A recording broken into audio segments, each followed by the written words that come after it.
We've got huge breaking news in the search for little Isabel Celis. We are just learning minutes ago about a possible sexual assault 10 miles away from where Isabel disappeared on Tucson's east side.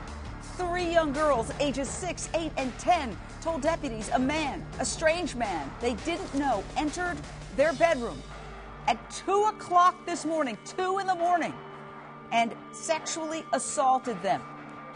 Is there a connection? We've got some of our detectives working with the Pima County Sheriff's deputies that are investigating that particular case. We want to make sure that if there are similarities or anything that interests us in following up this investigation as well, that we look into that. And it's something that we feel is important for us to do. Well, I can tell you right now, just off the top of my head, yes, there are similarities. It's happening in the same community, 10 miles away from where little Isabel disappeared. The victims in this other case are girls as well. It happened in the middle of the night.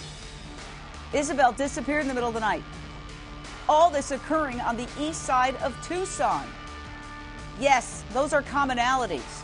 At this time, cops are scouring the immediate surrounding neighborhoods in search of evidence or a suspect, a male in his 20s. Joining me now, Jessica Chapin, reporter at KGUN. You were at the news conference today where cops made this absolutely startling announcement. What do you know? That's right. We know that police have confirmed they do have detectives on scene with the Sheriff's Department now, and they are working with the Sheriff's Department on this case.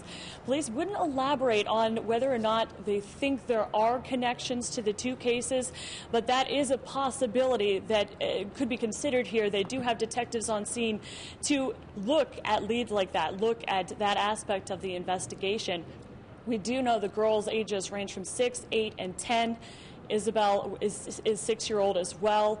So the ages are a similar age range there, and we do know that police are still investigating that case. Lisa Bloom, looking for a Caucasian male in his 20s. Okay, a Caucasian male in his 20s is the description of the suspect they were looking for. Lisa Bloom, how do cops talk to these girls who have already been traumatized once?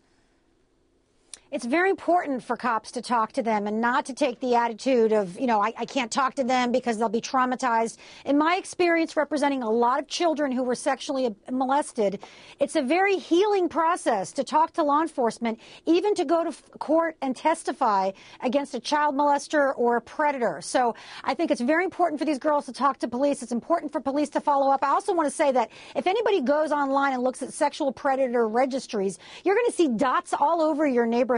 So in my view, this is not necessarily connected, although stranger abductions and stranger molestations are less common than family ones. Nevertheless, these guys are all over.